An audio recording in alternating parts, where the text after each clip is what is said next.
Hello বন্ধুরা, আপনাদের সবাইকে আমার এই অনলাইন ক্লাসে স্বাগতম। আজকে আমরা এস্টিমেটিং অ্যান্ড কস্টিং সাবজেক্টের ৪র্থ নম্বরের ক্লাস করব। ইতিমধ্যে আমরা এস্টিমেটিং অ্যান্ড কস্টিং সাবজেক্টের 3টা ক্লাস করে ফেলেছি এবং বালির এফএম এর 2টা ক্লাস করে ফেলেছি। তো আজকে আমরা এস্টিমেটিং অ্যান্ড কস্টিংয়ের 4র্থ নম্বরের ক্লাস শুরু করব। তো আজকে আপনার এই লিঙ্কটা দ্রুত আমাদের মেসেঞ্জার গ্রুপে শেয়ার করে দিন, কারণ ক্লাসটা শুরু হতে কয়েক মিনিট লেট হলো। আমি একটু বিজি ছিলাম, তাই একটু লেট হয়ে গেল। তো আপনারা যারা যুক্ত হয়েছেন তারা কমেন্ট করবেন। মুফাজ্জল কমেন্ট করেছেন, কেমন আছেন স্যার? আমি ভালো আছি। সারোয়ার জাহান করেছে, আছি স্যার। আচ্ছা, হাসিব শান্ত, হ্যালো স্যার, ওকে। আচ্ছা, শঙ্কর জয়েন করেছেন অলরেডি। তন্ময় কুমার, দাদা কেমন আছেন? আমি ভালো আছি। তন্ময় কেমন আছো? কমেন্ট করবে। তারপর মহিবুল্লাহ, কেমন আছেন? আমি ভালো আছি। এমডি জান্নাতুল নাইম, দেখছি দাদা, ধন্যবাদ। আচ্ছা, জিয়াদুল ইসলাম, কেমন আছেন দাদা? ভালো আছি। Swapan Debnath, hello, hi Swapan Debnath. আচ্ছা, এমডি মুশফিকুর রহমান, হ্যালো। আচ্ছা, মাহবুব আছেন, মহিবুল্লাহ আছেন, হ্যালো স্যার লিখছেন। আচ্ছা, জিয়াদুল ইসলাম আছেন। তো আপনারা যারা ইতিমধ্যে যুক্ত হয়েছেন আপনাদেরকে অনেক ধন্যবাদ। আজকে আমরা 4র্থ নম্বর ক্লাস করবো এস্টিমেটিং অ্যান্ড কস্টিং এর, ঠিক আছে? আচ্ছা, তন্ময় কুমার রায় রিপ্লাই দিয়েছেন, ভালো দাদা, ওকে। জাহাঙ্গীর আলম যুক্ত হয়েছেন, তারপরে ইমরান আছেন আমাদের সাথে, সাজ্জাদুর রহমান ইমরান। আচ্ছা, জান্নাতুল নাইম আছেন, দাদা সাউন্ডটা ক্লিয়ার না। আচ্ছা, জাহাঙ্গীর আলম কেমন আছেন? দাদা আমি ভালো আছি। জাহাঙ্গীর আলম কেমন আছেন? তারপরে নিপুণ আছেন আমাদের সাথে, নিহার নিপুণ, কেমন আছেন দাদা? আমি ভালো আছি। আপনি কেমন আছেন? কমেন্ট করবেন। আচ্ছা, তাহারিম উল আনাম স্যার কেমন আছেন? আমি ভালো আছি। আপনি কেমন আছেন? শঙ্কর জয় ভাইয়া কেমন আছেন? আমি ভালো আছি। আচ্ছা, দাদা এস্টিমেটের আর কয়টা ক্লাস হবে? আচ্ছা, এস্টিমেটের আর বেশি ক্লাস লাগবে না, তবে আর 3টা বা 2টা। তবে আপনাদের জন্য আমি একটা সলিউশন ক্লাস রাখবো, এস্টিমেটের একটা সলিউশন ক্লাস, ঠিক আছে? যেখানে আপনাদের যেগুলো প্রবলেম হবে, আপনারা যেগুলো, অনেকে আমাকে কয়েকটা অঙ্ক মেসেজ করেছেন, সেগুলো আমার লিস্টে আছে, সেগুলো আমি সলিউশন ক্লাস, এই জন্য এস্টিমেটের জন্য 1টা বা 2টা সলিউশন ক্লাস রাখবো। সেটা শুধু আপনাদের প্রবলেমগুলো সলভ করার জন্য, ঠিক আছে? তো আচ্ছা, মাহবুল দাদা, ট্রাসের ম্যাথগুলো কি পরীক্ষায় আসে? না, ট্রাসের ম্যাথগুলো পরীক্ষায় খুব কম আসে, একবারই কম। এটা আসছিল অনেক আগে, 2016-17 দিকে, মানে একবার আসছিল কি না সন্দেহ, তবে কম আসে আর কি। মিন্টু দেবনাথ যুক্ত হয়ে গেছেন, রমজান আলী যুক্ত হয়ে গেছেন, ওকে। ইতিমধ্যে অনেকে যুক্ত করেছেন। সলিউশন ক্লাস নিয়ে ভালো হবে, হ্যাঁ। মোফাজ্জল হোসেন বলছেন সলিউশন ক্লাস নিয়ে ভালো হবে। হ্যাঁ, আমার মাথায় একটা প্ল্যান আছে এবং প্রথম ব্যাচে আমি এরকম করেছিলাম যে সলিউশন ক্লাস নিয়েছিলাম। এই সাবজেক্টের ক্লাস শেষ হয়ে গেলে তারপরে একটা ক্লাস থাকবে শুধু সলিউশন ক্লাস।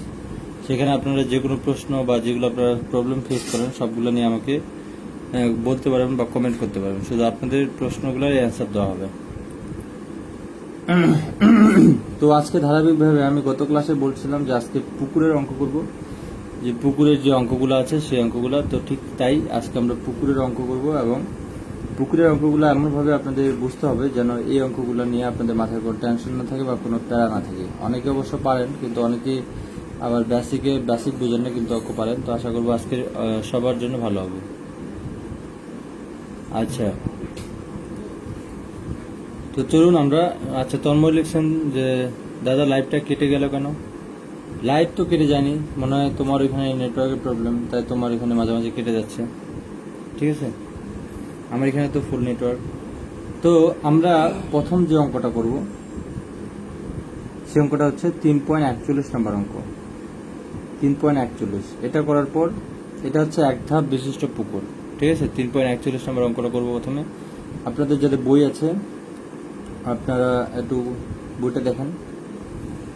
আচ্ছা, আপনারা একজন বলেছিলেন যে অঙ্কটা খাতায় তোলার জন্য, আমি একটু বিজি ছিলাম তাই এটা সম্ভব হয়নি। তবে আমি যেটা বলছিলাম যে আপনারা অবশ্যই বইটা সাথে রাখবেন, কারণ সবসময় খাতায় লিখে বা এরকম প্রিপারেশন করার সময় থাকে না আসলে। তো দেখুন এখানে কি বলা হয়েছে, আপনার বইটার সাথে রাখলে আপনার জন্য খুব সুবিধা হবে, তাহলে ক্লাসে মনোযোগ দিতে আপনাদের আরও সুবিধা হবে।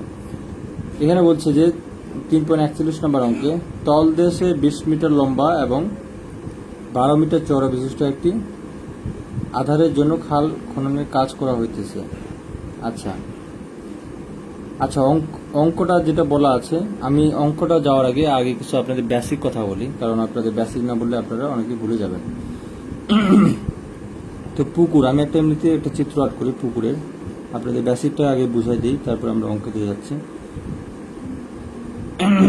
মনে করুন এটা পুকুর, এটা কি পুকুর? এক ধাপ বিশিষ্ট পুকুর, মানে উপর থেকে এক ধাপে আসে তারপর পুকুর। এরকম আছে যে দুই ধাপ বিশিষ্ট পুকুর, মানে এই ঢালটা একটা, এই পুকুরের জন্য এক ঢাল বিশিষ্ট পুকুর। আচ্ছা, মুশফিকুর রহমান বলছেন কোন গাইড থেকে করা হচ্ছে? এটা প্রযুক্তি বই থেকে করা হচ্ছে। ঠিক আছে, আপনার প্রযুক্তি বই থাকবে, প্রযুক্তি বইটা অবশ্যই সাথে রাখবেন। প্রযুক্তি বইয়ের 3.41 নম্বরে দেখেন এস্টিমেটে, তাহলে পাবেন। আচ্ছা, এখন আমরা কিভাবে বুঝবো যে এই ঢালটা কতটুকু? এই ঢালের সম্পর্কে আমাদের আগে ধারণাটা একবারে ক্লিয়ার হওয়া উচিত যে ঢাল এখানে কতটুকু। ঢাল মূলত কি? ঢাল মূলত এই যে এটা কতটুকু অ্যাঙ্গেলে এখানে আছে, এই অ্যাঙ্গেলটাকে মূলত কিভাবে বের করা হয়? এই অ্যাঙ্গেলটা মূলত বের করা হয়, আমি দেখুন, আমি যদি এখানে এই যে আমি যদি এখানে ভূমিটা ডিপটা বের করি, প্লাস এখানে অনুভূমিক দূরত্ব কতটুকু, এইটা থেকে মূলত এই ঢালটা আসে। কি? এই কতটুকু গভীর, কতটুকু অনুভূমিক, এইটা থেকে এই ঢালটা আসে। তো এই ঢালটাকে সাধারণত 1:s দিয়ে তুলনা করা হয়, 1:s এর সাথে, অথবা এরকম হতে পারে s:1। তার মানে কি 1 এর সাথে স্ট্যান্ডার্ড ধরে s এর মানটা আসবে। এই s দিয়ে বোঝাচ্ছে স্লপ, এটা কার সাথে? 1 এর সাথে তুলনা করে। তার মানে 1টা কি? 1টা হচ্ছে লম্ব, যে আমি যদি লম্ব 1 মিটার কাটি, এই যে লম্ব যদি আমি 1 মিটার কাটি, তাহলে আমি এই যে মানে নিচে অনুভূমিক ভাবে কাটবো কতটুকু? s metre. এটাই হচ্ছে s এর মান, এবং এটাই স্লপ। তো আপনাদের অনেক বইয়ে স্লপ দেখবেন যে 1:2 দিবে, আর অনেক বইয়ে 2:1। তো এখানে অনেকে কনফিউশন হয়ে যায় যে স্লপটা কি পরে থাকবে নাকি আগে থাকবে। তো আমি যে এখানে লিখে দিয়েছি, এটা থেকে আপনারা মোটামুটি ক্লিয়ার যে স্লপ হচ্ছে 1 এর সাথে, তার মানে 1 যেটা থাকবে সেটা বাদে এর যে সাথে যে অনুপাতটা থাকবে সেটাই হবে s এর মান। যেমন এখানে 2 আছে, তাহলে এখানেও s এর মান 2, আবার এখানেও s এর মান 2। কারণ কি? কারণ 1 হচ্ছে স্ট্যান্ডার্ড, 1 সবসময় স্ট্যান্ডার্ড। 1 কি হয়? 1 হচ্ছে লম্ব বরাবর, এই যে 1:s, এই 1টা তুলনা করেছে ও লম্ব বরাবর। যে লম্ব বরাবর যদি আমি 1 মিটার নেই, তাহলে আমার অনুভূমিক বরাবর লাগবে s মিটার। তো s এর মানটা এখানে, যেমন এখানে 1:2 বলা হয়েছে কি, যে আমি যদি লম্ব বরাবর 1 মিটার কাটি এবং অনুভূমিক বরাবর 2 মিটার কাটি, তাহলে এই মাথা এবং এই মাথা যুক্ত করলে যেটা হবে সেটাই হবে এটা স্লপ। এই যে স্লপটা, এটা কি 1 মিটার আর 2 মিটার, তাহলে এটা কি হবে? 1:2। আচ্ছা, এমডি মুশফিকুর রহমান বলছেন 1 কি কনস্ট্যান্ট? হ্যাঁ, 1টা কনস্ট্যান্ট, এটা লম্বের সাথে তুলনা করা যায় স্লোপটা যখন আসে তখন। তবে আপনাদের এরকম যদি স্লোপ দেওয়া থাকে 2:4, তাহলে এখন দেখুন এখানে 2:4 একটা আপনার অনুপাত দেওয়া থাকলো, কিন্তু এখানে তো 1 নাই। আমি বলছি 1টা সবসময় লম্বের জন্য ধরতে হবে। তখন আপনারা কি করবেন? আপনাদের করতেই পারে এরকম পরীক্ষার চালাকি করতে পারে, যে আপনাদের একটু মাথা খাটানোর জন্য, যে একটু মাথা খাটান, তাহলে কি করবেন? এই অনুপাতটাকে আরো সিম্পলি করে নেবেন। কিভাবে? এটাকে 2 দিয়ে ভাগ দিবেন, তাহলে কত আসবে? 1:2। তার মানে এখানে মূল অনুপাত হলো 1:2। অথবা আপনারা এরকম করতে পারে যে 2:, কত করলো এখানে 6 মনে করেন করলো, তাহলে এখানে কি করবেন? 1:, কি হবে? যেহেতু 2 দিয়ে ভাগ করবেন, তাহলে যেহেতু 2 এখানে 2 দিয়ে ভাগ করবো কেন? কারণ 2 দিয়ে ভাগ করলে এটা 1 আসবে, 1 এর সাথে স্ট্যান্ডার্ড আসবে। তাহলে 6 কে আমরা 2 দিয়ে ভাগ দিলে কত আসবে? 3। তাহলে এটা 1:3। মূলত এই ঢালটা হচ্ছে 1:3। এরকম যদি দেওয়া থাকে, আপনারা তখন এটা সিম্পলিফাই করে এটা বানাবেন 1:2। 1টাকে আমরা কনস্ট্যান্ট ধরি লম্বের জন্য, যে এই যে এখানে এই জন্য লেখা আছে 1:s, মানে 1 মিটার যদি লম্ব নামে, অনুভূমিক যাবে s মিটার। ঠিক আছে, ঠিক সেটাই আমরা ঢালের অনুপাতে বের করে। তো আশা করি আপনাদের এই ঢাল সম্পর্কে আর কোনো কোশ্চেন থাকবে না, বা আর কোনো প্রবলেম থাকবে না। কারণ এই ঢালটা নিয়ে কিন্তু অনেক সময় ভাইবাতেও মাঝে মাঝে পেঁচায়, যে 1:s থাকলে কি হবে, s:1 থাকলে কি হবে। এটা কিন্তু কোনো প্রবলেম না, আপনাদের যদি এভাবে বলে আপনারা এইভাবে বলে দিবেন, তাহলে হয়ে যাবে। এখন আমরা আসি যে পুকুরের যে আমরা ক্ষেত্রফল বের করব, সেই ক্ষেত্রফলটা কিভাবে বের করব। তো ক্ষেত্রফল বের করার বেশ কয়েকটা সূত্র আছে। একটা হচ্ছে গড় প্রস্থের সূত্র, একটা হচ্ছে মধ্য প্রস্থের সূত্র, একটা হচ্ছে প্রিজময়েডাল সূত্র। তো প্রথমে আমরা সূত্রগুলো দেখি, ঠিক আছে, কারণ সূত্রগুলো আপনার জানা দরকার। গড় প্রস্থছেদ, প্রথম সূত্র দেখব কি? গড় প্রস্থছেদ। আচ্ছা, গড় প্রস্থছেদ। গড় প্রস্থচ্ছেদ মানে কি, দেখুন যেহেতু আমাদের এটা পুকুর, তাহলে নিচের তলার একটা ক্ষেত্রফল থাকবে। আচ্ছা, এটা যদি আমি আপনাদের উপর থেকে দেখাই, ঠিক আছে, উপর থেকে আমরা পুকুরটা দেখলে এরকম একটা দেখতে পাবো, এরকম যে এরকম একটা দেখতে পাবো যে এটা হচ্ছে উপরের পার আর এটা হচ্ছে নিচের পার। এই যে নিচের পারটা এটা কি, এই যে এই অংশটা, আর উপরের পার কোনটা, এটা, এই যে এটা উপরের পার যেটা এখানে, এটা হচ্ছে কোনটা, এটা। তো এটা হচ্ছে আমরা প্লান, পুকুরের প্লান বা পুকুরের উপর থেকে দেখলে যে এরকম দেখা যাবে সেটা দেখতেছি, ঠিক আছে। গড় প্রস্থচ্ছেদ তার মানে কি, আমাদের এই যে নিচে যে একটা ক্ষেত্রফল আছে এই ক্ষেত্রফলটা আর এই যে উপরে ক্ষেত্রফল আছে এই ক্ষেত্রফলটা গড় করতে হবে। গড় প্রস্থচ্ছেদ মানে গড়। তাহলে গড় প্রস্থচ্ছেদে আমরা কি বের করবো, আয়তন। তাহলে কি করবো, A1 যোগ A2 ডিভাইডেড বাই 2। গড় মানে কি, গড় মানে তো হচ্ছে যে উপরে যটা সংখ্যা থাকবে নিচে তটা সংখ্যা দিয়ে ভাগ করবো, সেটাই হচ্ছে গড়। তাহলে উপরে যেহেতু দুটো ক্ষেত্রফল, নিচে 2 দিয়ে ভাগ করবো, কিন্তু এর সাথে কি ডিস্টেন্স মানে বা গভীরতা, উপরের তল থেকে নিচের তলে যে ডিস্টেন্স সেটা হচ্ছে গভীরতা D। তাহলে এখানে গুণ করবো D। এটা হচ্ছে আমার গড় প্রস্থচ্ছেদ, ঠিক আছে। অঙ্ক সূত্র কিন্তু খুব সহজ। গড় প্রস্থচ্ছেদের সূত্র যে A1 যোগ A2 divide by 2 plus D। তারপর 2 নম্বর সূত্র হচ্ছে মধ্য প্রস্থচ্ছেদ। মধ্য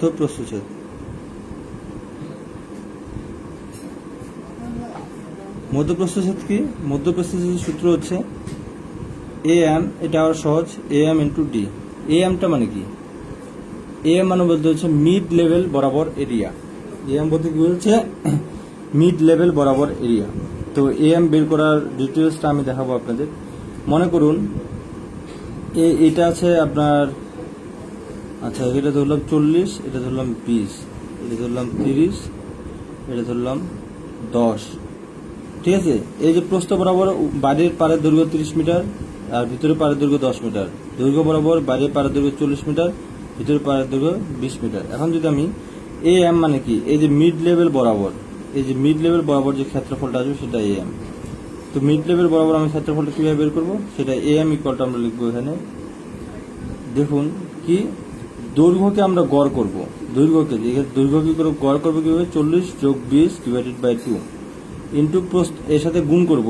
দৈর্ঘ্যকে গড় করে যেটা আসবে সেটাকে প্রস্থকে গড় করে সাথে গুণ করে দেবো। এখানে 30 যোগ 10 ডিভাইডেড বাই 2। তাহলে কি হলো, এই দৈর্ঘ্য দুটাকে গড় হয়ে গেল এবং প্রস্থ দুটোই গড় হয়ে গেল। মূলত এটা ট্রাপিজিয়াম সেকশন হয়ে গেল না, ট্রাপিজিয়াম সেকশনের আমরা এগুলো গড় করে ফেললাম। তো গড় করে আমরা AM টা বের করব। আর AM এর সাথে যদি আমি এই পুকুরের যে গভীরতা সেটা গুণ করি, সেটা আসবে কি আমার মধ্য প্রস্থচ্ছেদ। মধ্য প্রস্থচ্ছেদ মানে বলতে বোঝাচ্ছে আপনাকে মধ্য বরাবর যে এরিয়া আসবে, ক্ষেত্রফল আসবে, সেটাকে আপনি D দিয়ে তার গভীরতা দিয়ে গুণ করলে যেটা পাবেন সেটা মধ্য প্রস্থচ্ছেদ সূত্র। তবে সবচেয়ে স্ট্যান্ডার্ড যে সূত্র সেটা হচ্ছে প্রিজময়েডাল সূত্র। সবচেয়ে স্ট্যান্ডার্ড সূত্র যেটা গ্রহণ করা হয় সেটা হচ্ছে প্রিজময়েডাল সূত্র 3 নম্বরে। তবে আপনাদের জানার জন্য বলে রাখি যে আমরা কিন্তু এই 3 সূত্র দিয়ে যদি একই পুকুরের ক্যালকুলেশন করি, তিনটা দিয়ে কিন্তু একই পুকুরের আয়তন একবারে সেম আসবে না, কম বেশি আসবে, এবং এটা অনেক ক্ষেত্রে দেখা যায় অনেক কম বেশি হয়ে যায়। তো সেটা কোনো প্রবলেম নাই, যেহেতু আমাদের সূত্র আলাদা হচ্ছে তাই পুকুরের আয়তনও চেঞ্জ হচ্ছে। এটা কিন্তু অ্যাকুরেটলি কখনোই আসবে না, ঠিক আছে। এটা আপনারা দেখে আবার ঘাবড়ায় যায় না যে আমি এই পুকুরের আয়তন গড় প্রস্থচ্ছেদ দিয়ে যেটা বের করলাম, মধ্য প্রস্থচ্ছেদ দিয়ে সেটা আসলো না, আবার প্রিজময়েডাল সূত্র দিয়ে আরও আসলো না। তার মানে কি, তার মানে আমার কি অঙ্ক ভুল হয়ে গেছে না? এরকমটা না, যেহেতু সূত্রগুলো এরকম করে ডিজাইন করা যে একটা সূত্র থেকে আরেকটা সূত্র দিয়ে একটা সূত্র বা একটা সূত্র ব্যবহার করলে এখানে মানটা একটু ভেরিয়েশন হয়ে যায়। তো সবচেয়ে স্ট্যান্ডার্ড মান হচ্ছে আমাদের প্রিজময়েডালের সূত্র দিয়ে যে মানটা আসবে সেটা স্ট্যান্ডার্ড মান। প্রিজময়েডালের সূত্র, প্রিজময়েডালের সূত্র কিন্তু দুইটা আছে। একটা হচ্ছে পুকুরের জন্য মূলত যে সূত্রটা, মাটি কাটার কাজে আয়তন V = D/6 A1 যোগ A2 যোগ 4 AM। এই সূত্র দিয়ে যে আয়তনটা আসবে সেটা হচ্ছে সবচেয়ে স্ট্যান্ডার্ড এবং সেটা একবারে অ্যাকুরেটের কাছাকাছি যায়। অন্য 2 সূত্র দিয়ে যেটা আয়তন করা হয় সেটা মাঝে অনেকটা কম বেশি হয়, কিন্তু এই 2 সূত্র দিয়েও আমরা অঙ্কন করতে পারবো, মানে অঙ্কগুলো সমাধান করতে পারবো। কিন্তু যদি আমরা কোনো সূত্র দিয়ে স্পেসিফিকভাবে বলে দেয় যে এটার এই সূত্র দিয়ে আপনি সমাধান করেন, তাহলে আপনাকে সেটা ওই সূত্র দিয়ে সমাধান করতে হবে। কিন্তু যদি বলা না থাকে তাহলে কি করবেন, তাহলে আপনি এই প্রিজময়েডালের সূত্রটা ব্যবহার করবেন, কারণ এটা খুব একটা স্ট্যান্ডার্ড সূত্র। ঠিক আছে, এটা খুব একটা স্ট্যান্ডার্ড সূত্র। তো মোটামুটি আমরা বেসিক জিনিসগুলো জানতে পারলাম। তো এখন আমরা অঙ্কগুলো করলে সুবিধা হবে। এখন আমরা তাহলে 3.41 নম্বর অঙ্কটা আমরা একটু করব। ঠিক আছে, 3.41 নম্বর অঙ্কটা আপনারা একটু পড়ে নেন, পড়ে নিলে আপনাদের সুবিধা হবে তাহলে বুঝতে।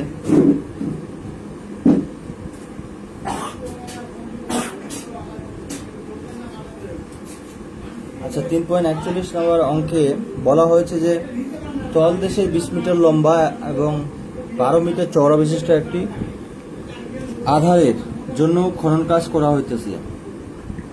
3.41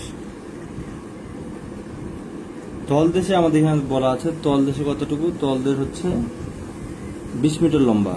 তাহলে এই যে পুকুরের তলদেশ আমি যেটা আর্ট করলাম কিছুক্ষণ আগে সেরকমই হবে এটাও। আচ্ছা, এটা যদি আমি একটা সেকশন আর্ট করি তাহলে আপনাদের জন্য সুবিধা হবে। জাস্ট এরকম তলদেশ, এটা কতটুকু, তলদেশে বলছে 20 মিটার, তার মানে এটা 20 মিটার। এখানে কতটুকু প্রস্থ, তলদেশের প্রস্থ হচ্ছে 12 মিটার, তাহলে এটা হচ্ছে 12 মিটার।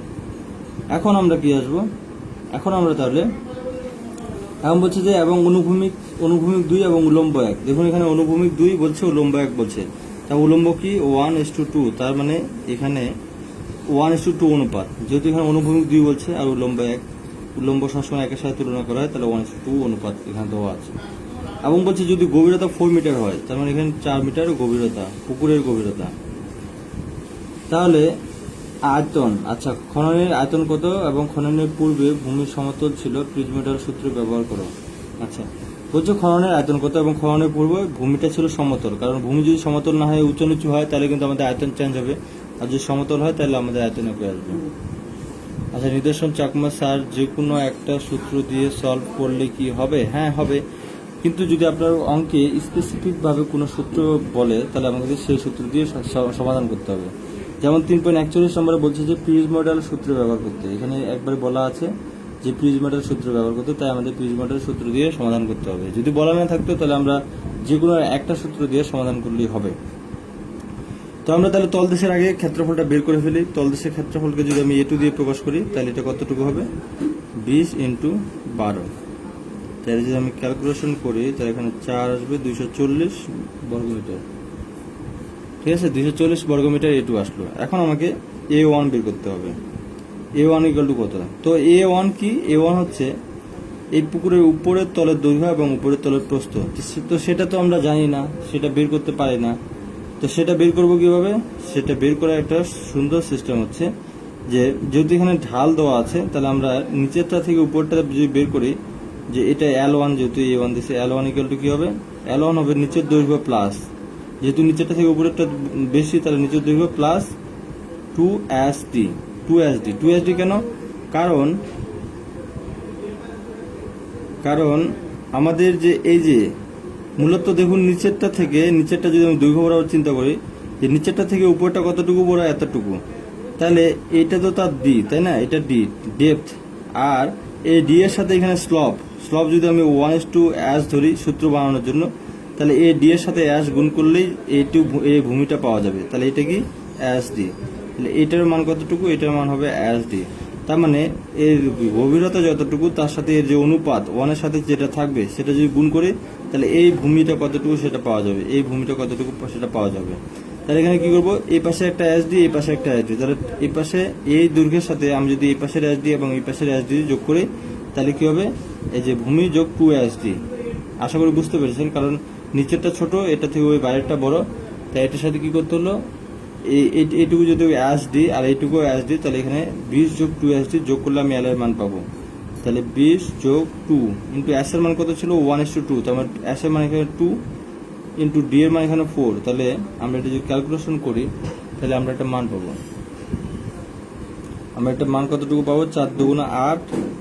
আচ্ছা 4 × 16, আচ্ছা 20 আর 16 কতটুকু হবে, 36 মিটার। আচ্ছা, সঞ্জয় কুমার রায় বলছেন দাদা আরেকটু বলেন, আরেকটু বলতেছি।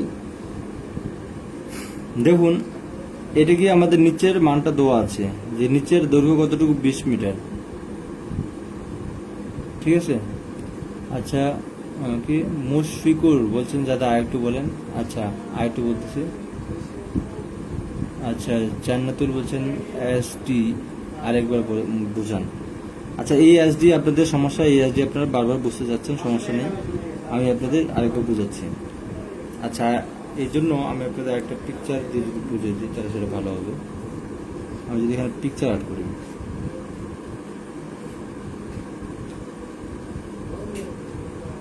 এই যে দেখুন নিচেরটা যদি আমার 20 মিটার হয়, তাহলে এখন উপরেরটা তো এখানে অনুপাতটা মনে করেন এখানে আছে 1:s এবং গভীরতা হচ্ছে ডি। তো আমাকে নিচের যে দৈর্ঘ্য 20 মিটার, ঠিক এই বরাবরে যে উপরের দৈর্ঘ্য সেটা তো 20 মিটার থেকে অবশ্যই বেশি হবে। তাহলে 20 মিটার থেকে কতটুকু বেশি হবে সেটা আমাদের বের করতে হবে, তাই তো? 20 মিটার থেকে এটা কতটুকু বেশি। তো আমরা ঠিক এটা ডট ডট উপরে টানলাম, এটা ডট ডট, ঠিক আছে। তাহলে দেখুন আপনারা খেয়াল করবেন যে এখান থেকে এইটুকু যেহেতু নিচে 20 মিটার ছিল, এইটুকু এখানে 20 মিটার, এবং এই 20 মিটারের সাথে আমরা এই পাশেরটা এবং এই পাশেরটা যে যোগ করি তার টোটাল উপরের যে দৈর্ঘ্য কতটুকু সেটা পাবো। তো সেটা আমি কিভাবে যোগ করব, এটা তো গভীরতা ডি এবং এখানে অনুপাত কত 1:s, 1 হচ্ছে লম্বের সাথে, s হচ্ছে অনুভূমিকের সাথে। তার টোটাল অনুভূমিক আমি কতটুকু পাবো, এইটুকু। আমি যদি এটা বের করতে চাই তাহলে আমার স্লপের সাথে ডি গুণ করা লাগবে, এস ডি। এই যে স্লপ থাকবে এখানে 1 এর সাথে যেটা থাকবে সেটার সাথে যদি আমি ডি কে গুণ করি তাহলে এই ত্রিভুজের ভূমিটা পাবো। কোনটা পাবো? এই ত্রিভুজের ভূমিটা পাবো। ঠিক একই পাশে যদি এখানে এই পাশের অনুপাত এবং এই পাশের অনুপাত একই, তাহলে আমি এখানেও ঠিক, আর যেহেতু গভীরতা একই তাহলে এখানেও ঠিক আমি এস ডি যদি যেটা আসবে মানটা সেটা আমরা করলে এই ভূমিটুকু পাবো। তাহলে উপর টোটাল দৈর্ঘ্য কতটুকু হবে, এল ইকুয়াল টু 20 যোগ এই পাশের এস ডি যোগ এই পাশের এস ডি। তাহলে আমরা এখানে কত লিখতে পারবো, 20 যোগ 2 ST। ঠিক এইভাবে আমরা এটা ক্যালকুলেশন করে করতে পারবো, বুঝছেন? আবার ঠিক একইভাবে যদি আমাদের উপরেরটা দেওয়া থাকে নিচেটা বের করতে হয় তাহলে কি করতে হবে, 20 মাইনাস 2SD, বা এখানে যেটা উপরেরটা দেওয়া থাকবে সেটা থেকে মাইনাস 2SD করতে হবে। কেন? কারণ এই নিচেরটা উপরটা থেকে যখন নিচেরটা আসবে তখন এইটা আর এইটা বাদ দিতে হবে। ঠিক তখন আমরা উপরের দৈর্ঘ্যের সাথে মাইনাস 2SD এখানে করব। আশা করি আপনারা বুঝতে পেরেছেন। তাহলে দেখুন L1 আমাদের বের হলো 36।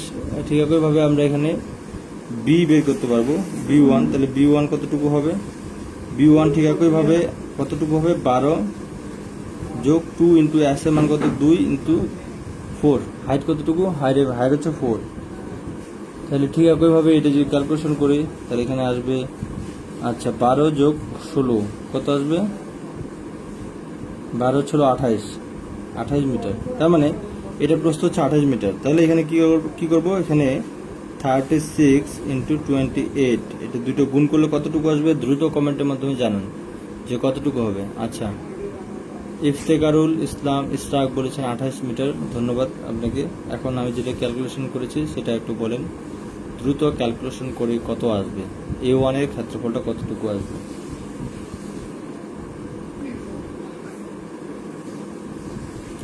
আচ্ছা ইফতেকারুল ইসলাম ইসরাক দ্রুত কমেন্ট করেছেন, তিনি বলছেন 1008। তাহলে আমাদের এখানে কি A1 আমাদের 1008 আসবে। আচ্ছা মুশফিকুর রহমান, সারোয়ার জাহান, সবাইকে ধন্যবাদ। জিয়াদুল ইসলাম ধন্যবাদ। আচ্ছা মোফাজ্জল হোসেন, বোঝা যাচ্ছে না কেন আমি বুঝতে পারলাম না। আচ্ছা রমজান আলী 1008, ওকে।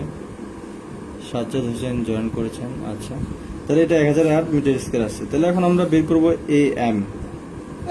আমি কি বলছিলাম যে এইটা এবং এটা গড় করব। তাহলে এটা আসছে কত, 36 যোগ কতটুকু, নিচেরটা হচ্ছে 20।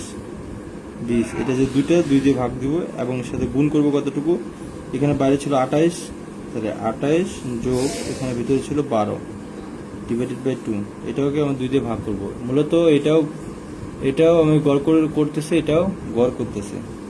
আচ্ছা মোবাজ্জল হোসেন বলছেন স্যার ভিডিও ক্লিয়ার না, আমার মনে হয় নেট প্রবলেম তোমার ওখানে। নেট প্রবলেম থাকলে 1 মিনিট বা 10-15 সেকেন্ড পর আপনার থেকে ঠিক হয়ে যায়, ঠিক আছে? একটু ওয়েট করেন তাহলে হয়ে যাবে। কারণ নেট প্রবলেম যেহেতু অনেক জায়গায় নেট প্রবলেম থাকতে পারে, বা আমারও এখানে মাঝে মাঝে কয়েক সেকেন্ডের জন্য নেট প্রবলেম হতেই পারে, সেটা তো নিয়ন্ত্রণের বাইরে। তো সেটা আপনি কয়েক সেকেন্ড অপেক্ষা করবেন, দেখবেন ঠিক হয়ে গেছে।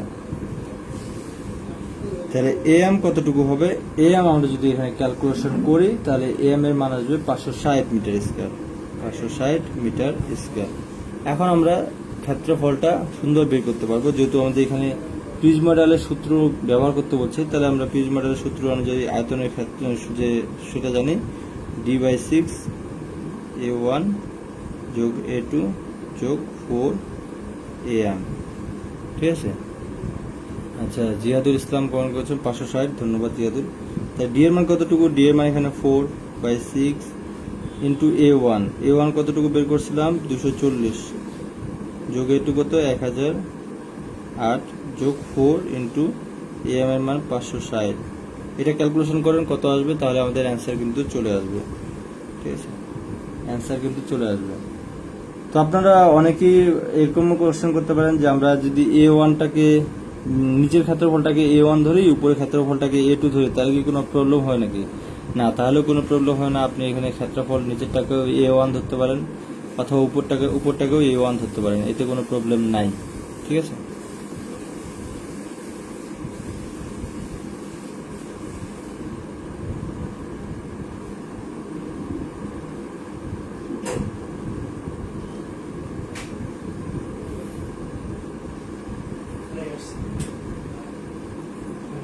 আচ্ছা, এএমটা মুশফিকুর রহমান বলছেন এএমটা আবার একটু বলেন। এএম হচ্ছে কি, এম হচ্ছে মিড লেভেল বরাবর ক্ষেত্রফল। এই যে মিড লেভেল বরাবর ক্ষেত্রফল পুরো মাছ, এম এম মানে বোঝাচ্ছে মিড লেভেল বরাবর ক্ষেত্রফল। তো মিড লেভেল বরাবর ক্ষেত্রফল মানে কি, মিড লেভেল বরাবর আমার যে এটা দৈর্ঘ্য লাগবে, মিড লেভেল বরাবর প্রস্থ লাগবে, দৈর্ঘ্য প্রস্থ হলে তো হয়ে গেল। তো মিড লেভেল বরাবর আমি দৈর্ঘ্য পাবো কিভাবে, এই দুটো দৈর্ঘ্যকে গড় করে, এই দুটো 36 যোগ 20 ডিভাইডেড বাই 2 এখানে গড় করলাম। ঠিক আছে। ঠিক একইভাবে এই যে এই পাশে 28, এখানে নিচে আছে 12, এই দুটো গড় করে আমরা মিড লেভেল বরাবর আমরা প্রস্থটা পেলাম। এই দুটো গড় করার কারণ হচ্ছে আমরা মিড লেভেল বরাবর দৈর্ঘ্য পাবো, আর এই দুটোকে গড় করার কারণ হচ্ছে আমরা মিড লেভেল বরাবর প্রস্থ পাবো। এই জন্য প্রস্থের বেলায় উপরেরটা নিচেরটা গড় করেছে, এমন না যে প্রস্থের এটা আর এটা গড় করছে, এটা এরকম করলে হবে না। আমাদের প্রস্থের বেলায় প্রস্থের উপরের দৈর্ঘ্য, উপরের প্রস্থ এবং নিচের প্রস্থটা গড় করলে আমরা মিড লেভেল বরাবর প্রস্থ পাবো। ঠিক দৈর্ঘ্যের বেলায় উপরের দৈর্ঘ্য প্লাস নিচের দৈর্ঘ্য, এটা দুটোকে গড় করলে আমরা মিড লেভেল বরাবর দৈর্ঘ্য পাবো। যেহেতু এম মানে বোঝাচ্ছে মিড লেভেল বরাবর ক্ষেত্রফল, তাই আমরা এটা এরকম করতে হবে, উপরের দৈর্ঘ্য প্লাস নিচের দৈর্ঘ্য ডিভাইড বাই 2। গড় মানে উপরে দুটো সংখ্যা, তাই 2 দিয়ে ভাগ, তাহলে গড় হয়ে যাবে। আর প্রস্থ বরাবর কি, এই পাশে 28 এখানে 12, এই দুটোকে 2 দিয়ে ভাগ করলাম, তাহলে এম পেয়ে গেলাম। তো এটা ক্যালকুলেশন করলে রমজান আলী কমেন্ট করেছেন এবং আরো অনেকে কমেন্ট করেছেন যে 2325.33 মিটার কিউব আসবে। তাহলে এটা আমি লিখে দিই, 2325.33 মিটার কিউব। এটা তাহলে আমাদের অ্যান্সার হয়ে গেল। ঠিক আছে। পুকুরের অঙ্ক কিন্তু খুব একটা কঠিন না, বাট আপনাদের ভালো করে সেট করে নিতে হবে যে কোনটা কি। ঠিক আছে। আচ্ছা, মোফাজ্জল হোসেন বলছেন d=4 কিভাবে হলো। দেখুন, আমাদের এখানে বলা যাচ্ছে যে প্রথমে অঙ্কে আমাদের বলা হয়েছে যে গভীরতা 4 মিটার। আপনারা যদি কোশ্চেনটা যদি পড়েন, দেখেন এখানে কি বলছে যে যদি গভীরতা 4 মিটার হয়, তার মানে d=4 মিটার, d মানে তো হচ্ছে গভীরতা। ঠিক আছে। সারোয়ার জাহান কমেন্ট করেছেন, ধন্যবাদ সারোয়ার জাহানকে। আপনারা যারা কমেন্ট করতেছেন আপনাদেরকে অনেক ধন্যবাদ। কমেন্ট করা মানে ক্লাসে খুব বেশি অ্যাক্টিভ থাকা। ঠিক আছে। ওকে, তাহলে আমরা এটা বুঝে গেলাম। এখন আমরা যেটা করব সেটা হচ্ছে 2 ধাপ বিশিষ্ট পুকুরের অঙ্ক। পুকুরের অঙ্ক যদি এটা যেটা আপনারা করলেন বা যেটা আমি করে দিলাম সেটা যদি বুঝেন তাহলে অনেকটা বুঝে যাবেন। এখন আপনাদের যেটা বুঝাতে হবে সেটা হচ্ছে 2 ধাপ বিশিষ্ট পুকুর। এটা খুব একটা কঠিন না, কিন্তু তারপরে একটু বুঝাতে হয়, না বুঝালে অনেকের প্রবলেম হওয়াটা স্বাভাবিক। তো 3.40 নম্বর অঙ্কটা ঠিক আমাদের 2 ধাপ বিশিষ্ট পুকুরের অঙ্ক। ঠিক আছে। 3.40 নম্বর অঙ্ক।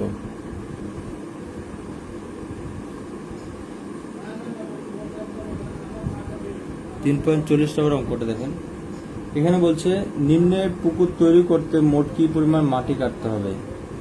মানে এখানে একটা চিত্র দেওয়া আছে, সেই চিত্র অনুযায়ী পুকুর তৈরি করতে কি পরিমাণ মাটি কাটতে হবে সেটা বের করতে বলছে।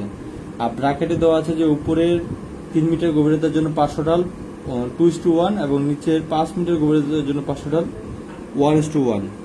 তার মানে আমাদের পুকুরের চিত্রটাকে আমাদেরকে বুঝতে হবে। খুব একটা কঠিন না, কিন্তু না বুঝলে অনেক কঠিন। অনেকে এটা মিলাতে পারে না, আবার অনেকের কাছে খুব সহজ।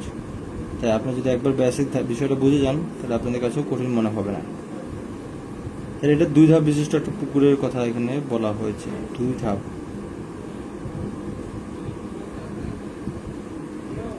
এটা হচ্ছে উপরের একটা যে ধাপটা সেটা, এবং তারপরে কি নিচেও একটা ধাপ আছে, নিচের ভিতরে।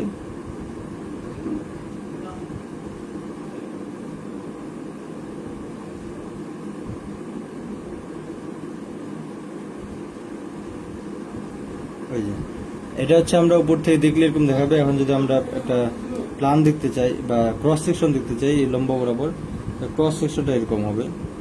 আমি যদি ঠিক পিকচার অনুযায়ী আর্ট করতে চাই, তাহলে একটু ডট ডট দিয়ে নিই, তাহলে সুবিধা হবে।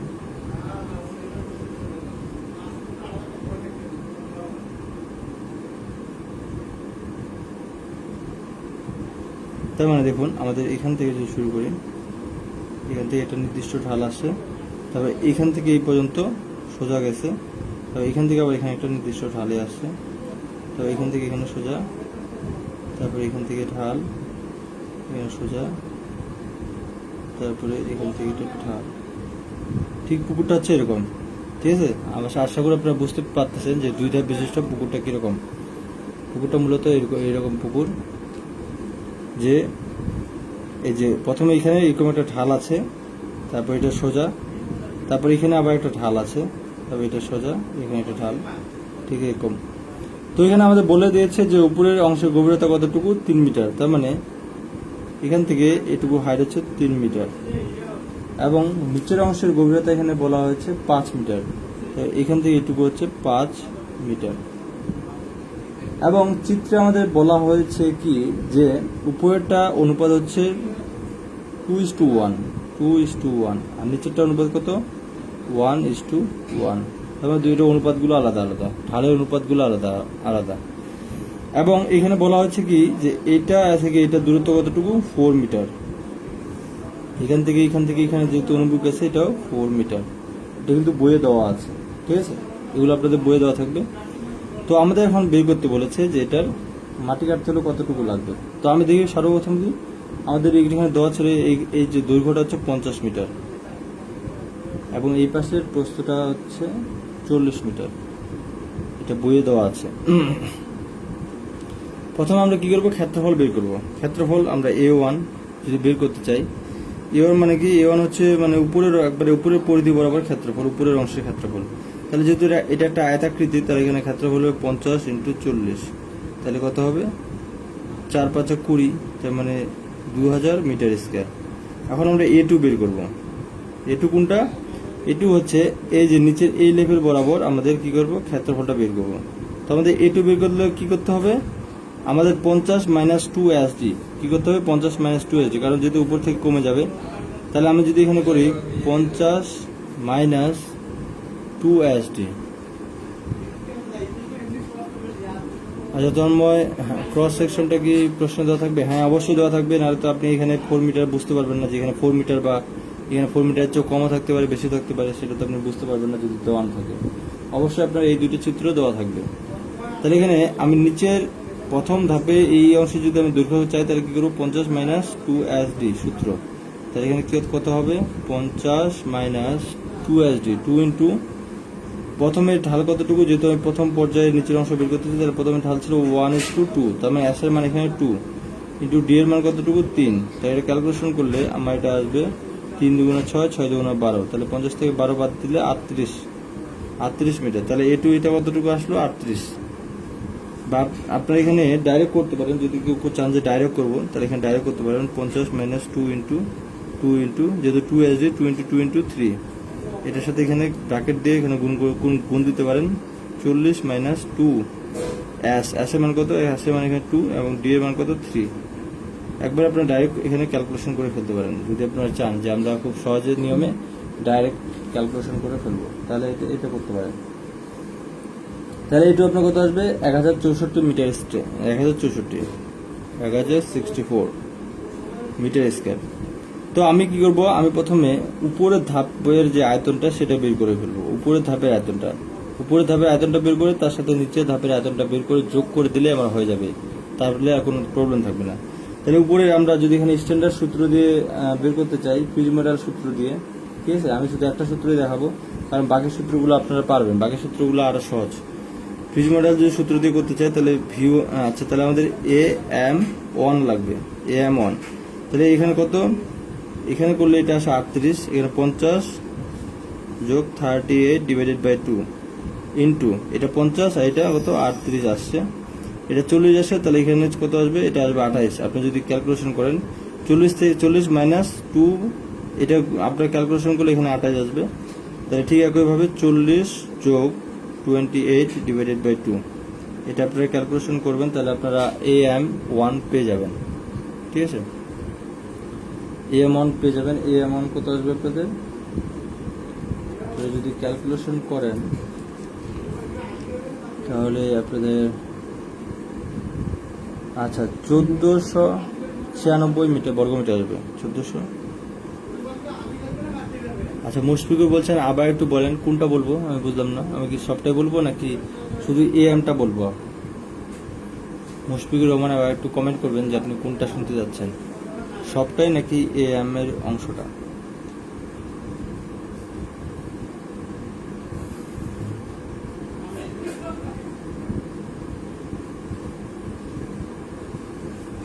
আচ্ছা মুশফিকুর রহমান বলছেন A2 দেখুন, A2 মানে কি, A2 মানে আমরা A1 কোথায় পাইছি, এই যে উপরের ধাপের যে ক্ষেত্রফল এটা A1, A2 হচ্ছে এই যে নিচের অংশের যে ক্ষেত্রফল সেটা হচ্ছে A2। তো নিচের অংশের ক্ষেত্রফল কিভাবে পারবো, আমি সেই আগের অঙ্ক দেখাইলাম যে উপরের এইটুকু অংশ আমাকে বাদ দিতে হবে, এখান থেকে এইটুকু এবং এই পাশ থেকে এইটুকু। তো এইখানে আর এখানে এইটুকুর মান কত SD, এইটুকুর মান কত SD, এটা কিন্তু আমি একটু আগে দেখাইলাম। তাহলে কি বাদ দিতে হবে, যে উপরের দৈর্ঘ্য থেকে আমাকে এই পাশের SD এবং এই পাশের SD বাদ দিতে হবে, তাই 50 মাইনাস 2 SD, ঠিক 50 মাইনাস 2 SD, এটা ক্যালকুলেশন করলে ঠিক আমার এটা চলে আসবে 50 মাইনাস 2, S এর মান 2 এবং D এর মান 3। যেহেতু এখানে অনুপাত আছে কত 1:2 আছে, তার মানে এখানে 1 হচ্ছে লম্ব আর S মানে স্লব S এর মান হচ্ছে 2, তাহলে লম্ব হচ্ছে 3, এর সাথে আমরা 2 গুণ করব এবং তার সাথে যদি এই পাশে একটা এই পাশে একটা, তাহলে দুইটা একসাথে বিয়োগ করলে মাইনাস 2 SD চলে আসবে। সেখান থেকে আমরা এটা এইভাবে বের করলাম। আশা করি আপনি বুঝতে পেরেছেন। আচ্ছা আপনাদের কোশ্চেনগুলো আপনারা যদি আমি অ্যান্সার দেওয়ার পর যদি বুঝতে পারেন তাহলে অবশ্যই একটা কমেন্ট করবেন, কমেন্ট করলে আমি বুঝবো যে আপনারা বুঝতে পেরেছেন, আর যদি না বুঝতে পারেন তাও কমেন্ট করবেন যে না বুঝিনি, ঠিক আছে। অবশ্য আপনার যদি মনে হয় যেরকম যে না আপনি বুঝতে পারতেছেন না, তাহলে আপনি একটা আরেকটা কাজ করতে পারেন যে ক্লাসটা শেষ হওয়ার পর আবার এই ভিডিওটা ভালো করে টেনে টেনে দেখতে পারেন, কারণ অনেকের মানে একবারই সবকিছু মাথায় ঢুকে না, ঠিক আছে। যখন সে বারবার শুনে তখন তার হয়ে যায়। আচ্ছা খায়রুল সরকার এইটু বলেন, আমি তো এইটুটা বললাম, আপনি মনে প্রথমে যে আমি অঙ্কটা করালাম ওটা মানে প্রেজেন্ট ছিলেন না। আচ্ছা তাহলে আপনি আচ্ছা মুশফিকুর রহমান বলছেন ওকে, মানে বুঝেছেন, ধন্যবাদ। ঠিক এরকমই যে আপনার কোনো কোশ্চেন করলে আপনি যদি অ্যান্সার পেয়ে যান তাহলে আপনারা ওকে কমেন্ট করবেন, ঠিক আছে, এতে আমার জন্য সুবিধা হবে। তাহলে আমি প্রথম দেখুন প্রথমে কতটুকু, আমি যদি এইটুকু কল্পনা করি যে এইটুকুর উপরের অংশটুকু আমি শুধু আয়তনটা বের করব, তাহলে V1 = পিজ মডেলের সূত্রটা আমরা ব্যবহার করতেছি, যেহেতু পিজ মডেলের সূত্রটা স্ট্যান্ডার্ড, তাই D1 / 6 কি আসবে, A1 যোগ A2 যোগ 4 AM1, ঠিক আছে। আচ্ছা জিয়াদুল ইসলাম বলছেন ওকে, ধন্যবাদ। তাহলে দেখুন ডি এর মান কত, প্রথম অংশের ক্ষেত্রফল মানে গভীরতা ছিল 3 / 6 ইন্টু A1 কতটুকু বের করেছি, 2000 বের করেছিলাম, 2000 যোগ A2 হচ্ছে 1064 যোগ 4 ইন্টু AM কতটুকু বের করেছেন, 1496। তো এটা ক্যালকুলেশন করে বলেন যে আপনাদের মানটা কত আসে, দ্রুত ক্যালকুলেশন করে বলবেন যেটা কত আসবে মান আপনি যদি ক্যালকুলেশন করেন। আচ্ছা আপনারা ক্যালকুলেশন করেন, ততক্ষণে আমি মোফাজ্জল হোসেন একটা কমেন্ট করেছেন, AM-টা আবার একটু বলেন। এখানে AM কি, AM মানে হচ্ছে মিড লেভেল বরাবর ক্ষেত্রফল। এই দুটোর মধ্যে ক্যালকুলেশন করতেছি, তাহলে এই দুটো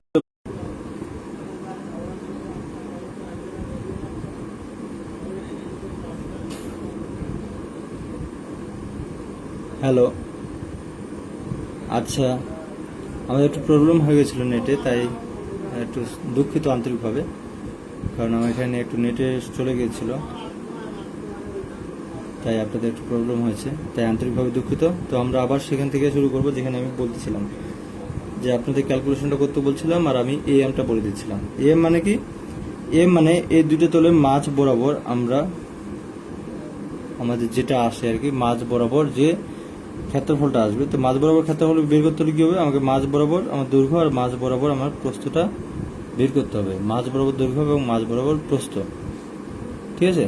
তাহলে মাঝ বরাবর দৈর্ঘ্য কিভাবে বের করবো? যেহেতু এটা একটা ট্রাপিজিয়ামের মতো হয়ে গেছে, ট্রাপিজিয়াম, তাহলে এটা দুটার মাঝখানে যদি আমি দৈর্ঘ্যটা বের করতে চাই, তাহলে এটা এবং এটাকে গড় করতে হবে। ঠিক প্রস্থ যদি মাঝ বরাবর আমি প্রস্থ চাই, তাহলে 40 আর 28কে গড় করতে হবে, ঠিক আছে?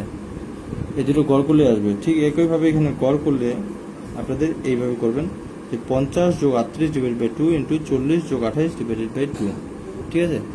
তো এটা ক্যালকুলেশন করলে কতটুকু আসবে আপনারা এখনো কেউ কমেন্ট করেননি, বা আপনাদের কমেন্টগুলো আমি দেখতে পাচ্ছি না। আপনারা একটু কমেন্ট করেন, তাহলে আমি বুঝবো।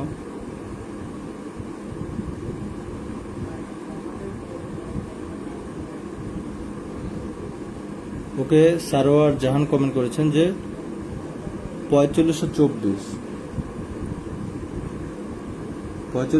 আসবে, তাহলে এটা ওকে, ধন্যবাদ সারোয়ার জাহান। তন্ময় কুমার রায় 4524, ধন্যবাদ। 4524 মিটার কিউব। তার মানে আমরা উপরের অংশের আয়তনটা পেয়ে গেলাম, উপরের অংশের যে আয়তন সেটা পেয়ে গেলাম। এখন আমাদের কি করতে হবে? এখন আমাদের বের করতে হবে এই যে নিচের অংশের উপরের দৈর্ঘ্য, নিচের অংশের উপরের দৈর্ঘ্য। তো কোনটা নিচের অংশের উপরের দৈর্ঘ্য? এই যে আমাদের এখন, আমি যদি এখানে আমাদের সেকশনটা থেকে দেখাই, যে এখন আমাদের এটা বের করতে হবে, এটা যে নিচের অংশের উপরের দৈর্ঘ্য কতটুকু। এখানে আপনারা প্রশ্নের শুরুতে লিখে দিতে পারেন যে উপরের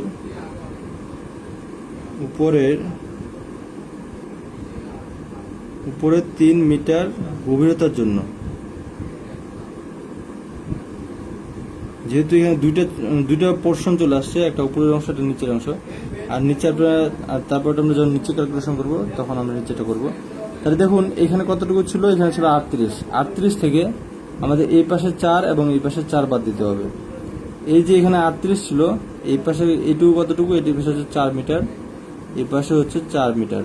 এটা কিন্তু আমার এই যে ক্রস সেকশনে দেওয়া আছে যে এখানে 4 মিটার, এখানে 4 মিটার বাদ দিয়ে তারপর এটা শুরু হয়েছে। তাহলে 38 থেকে এই পাশে 4, এই পাশে 4 বাদ দিলে কত থাকবে? এখানে থাকবে 30। ঠিক একইভাবে এই পাশে 4 মিটার, এই পাশে 4 মিটার বাদ, তাহলে আমাদের 28 থেকে যদি এই পাশে 4, এই পাশে 4 বাদ দিই, তাহলে এখানে কত থাকবে? 20, ঠিক আছে? তাহলে আমরা কি করবো? তাহলে আমরা যদি এখন এখানে নিচেটা বের করি, নিচের জন্য ক্ষেত্রফল ধরতেছে A4 ইকুয়াল টু কি হবে? 30 ইন্টু যেটা দেখলাম 20, এটা 30 ইন্টু 20 গুণ করলে কত আসবে? 3 দুগুণে 6, 600 মিটার স্কোয়ার। ঠিক, আমরা এখন নিচের অংশটা করতেছি। নিচের অংশটা যদি আমরা এখানে পিকচার করি, যে নিচের অংশটা এরকম, এটা দেখলাম যে 30 মিটার, এটা 20 মিটার আমরা ওখান থেকে বের করলাম বা দেখলাম, সাইডে 4 মিটার করে বাদ দিয়ে। তাহলে এখন A4 চলে আসলো। আচ্ছা, সোনিয়া সুরভি বলছেন ক্লিয়ার না, জুম করেন। আচ্ছা, তাহলে জুম করে দেখুন, জুম করেছি, এখন মনে হয় আপনারা ক্লিয়ার হবেন। এখানে কতটুকু বলছে? এখান থেকে এখানে বলছে, আচ্ছা পরেরটা নিচেরটা আসে, এখান থেকে এটুকু কত? 38, এখান থেকে এখানে 38। তাহলে এখন দেখুন, এখন আমরা এখান থেকে এই যে নিচের অংশ এটুকু যাইতে হবে, এবং আমাদের ক্রস সেকশনে কি বলা আছে? এখানে 4 মিটার বাদ, এখান থেকে আমাদের 4 মিটার বাদ দিলে আমি এখানে দৈর্ঘ্যটা পাবো, আর এই পাশ থেকে আমাদের 4 মিটার বাদ দিতে হবে। তাহলে আমি নিচের যে অংশটা আছে, নিচের অংশের উপরের দৈর্ঘ্যটা পাবো। ঠিক, তাহলে 38 থেকে এই পাশে আমাদের 4 বাদ দিব, আর এই পাশে 4 বাদ দিব, তাহলে কত পাবো? 30 পাবো। প্রস্থ বরাবর, ঠিক আছে কি? প্রস্থ বরাবর ঠিক আমাদের এখানে 28 আছে, তো এই পাশে 4, এই পাশে 4, তার মানে 28 থেকে এই পাশে 4 বাদ, এই পাশে 4 বাদ, এখানে কতটুকু পাবো? 20 পাবো। তাহলে আমি এই নিচের পোর্শনের জন্য আমি এখন তাহলে দৈর্ঘ্য আর প্রস্থ পেয়ে গেলাম। তার মানে এখানে যদি আমি আয়তন বের করতে চাই, দৈর্ঘ্য আর প্রস্থ গুণ করলেই হবে। আশা করি বুঝতে পেরেছেন। তাহলে দেখুন আমরা A4 পেয়ে গেলাম। এখন আমরা যদি A5 বের করতে চাই, A5, তাহলে কি হবে? এই 30 থেকে আমরা কি করতে পারি, সহজভাবে করতে 30 মাইনাস 2SD একবারে এখানে করতে পারি, ইন্টু এখানে করতে পারি কি 20 মাইনাস 2SD। তাহলে এখানে 30 মাইনাস 2। আচ্ছা, নিচে যে এখানে ঢাল বলা আছে, নিচে ঢাল আপনার বই দেখেন যে নিচে ঢাল কত ছিল 1:1। তারপরে নিচে ঢালে যে অ্যাসের মান সেটা কত, অ্যাসের মান হচ্ছে 1 এবং গভীরতা বলছিল 5 মিটার। নিচের ঢালের গভীরতা কতটুকু, 5 মিটার। এখানে 5 গুণ দেবো ইন্টু 20 মাইনাস 2 ইন্টু অ্যাসের মান 1, যেহেতু এখানে 1:1 ঢাল বলা হয়েছে, ইন্টু ডি কতটুকু 5। এটা ক্যালকুলেশন করবেন তাহলে কত আসবে, এই 30 থেকে 10 বাদ দিলে হবে 20 ইন্টু এখানে 20 থেকে 10 বাদ দিলে হবে 10, তার মানে হবে 200 মিটার স্কোয়ার। ঠিক আছে, এখন আপনারা যদি ক্যালকুলেশন করেন, মোহাম্মদ সাজ্জাদ হোসেন ধন্যবাদ, কমেন্ট করেছেন যে 200 মিটার 200। আচ্ছা, তাহলে আপনারা এখানের জন্য আপনারা কি বের করবেন, AM2 কি হবে, এখানে বের ছিল 30, এটা এখানে 30 থেকে এটা কমে গেল 20 হয়ে গেল, এখানে 20 ছিল এটা কমে হয়ে গেল 10। তাহলে গড় করব 30 যোগ 20 ডিভাইডেড বাই 2 ইন্টু এখানে কি হবে 20 যোগ 10 ডিভাইডেড বাই 2। তাই এটা আপনারা ক্যালকুলেশন যদি করেন তাহলে এটা মান চলে আসবে আপনাদের একটা কত মান আসবে, 375 মিটার স্কোয়ার। এখন আপনারা নিচের অংশটা আপনারা আয়তন বের করেন ফিউজ মডেলের সূত্র দিয়ে, V2 ইকুয়াল টু কি হবে, D2 divided by 6 into AM4, আচ্ছা AM3 প্লাস AM4, আচ্ছা AM4 না sorry A3 plus A4 plus 4 AM2। তাহলে ফিউজ মডেলের সূত্র কি হবে, D2 by 6 into A3 plus A4 plus 4 AM2। তাহলে এখানে এটা আপনার ক্যালকুলেশন D2 এর মান কতটুকু, D2 এর মান 5 মিটার বই দেওয়া আছে, ডিভাইড বাই 6 ইন্টু AM3 কতটুকু, আচ্ছা সরি এখানে আমাদের ভুল হয়ে গেছে, এটা আমি 4 দিয়ে করছি, এটা 3 দিব, এটা 4 দিব, কারণ প্রথমে 1 2 করছি, তাহলে এটা তারপর ক্ষেত্রে 3 দিব, এটা 4 দিব। অবশ্য আপনার যদি এটা 4 এটা 5 দিয়ে ক্যালকুলেশন করেন তারপরে কোনো সমস্যা হবে না, ঠিক আছে। এটা যদি আপনি 4 এটা 5 দেন সমস্যা নেই, তাহলে এখানে 4 আর 5 দিবেন। তো যেহেতু আমরা প্রথমে দুইটা ক্ষেত্রফল গেছে, তাহলে এটা 3 এবং এটা 4 দিলাম। তাহলে A3 ক্ষেত্রফল বের করেছিলাম 600 এবং A4 এর ক্ষেত্রফল আমি বের করেছিলাম 200 প্লাস 4 ইন্টু AM কতটুকু 375। এখন আপনারা এটা ক্যালকুলেশন করলে কিন্তু আপনার বের হয়ে যাবে যে আপনার এখানে মানটা কতটুকু হবে। ঠিক আছে, আপনাদের যদি এটা ক্যালকুলেশন করেন তাহলে আপনার যেটা মান আসবে কতটুকু, একটু কমেন্ট করবেন। আচ্ছা, একটু কমেন্ট করেন তো বইয়ের সাথে কি এটা ঠিক আছে কিনা, বা আপনারা একটু ক্যালকুলেশন করে কমেন্ট করেন যেটা মান কত আসবে।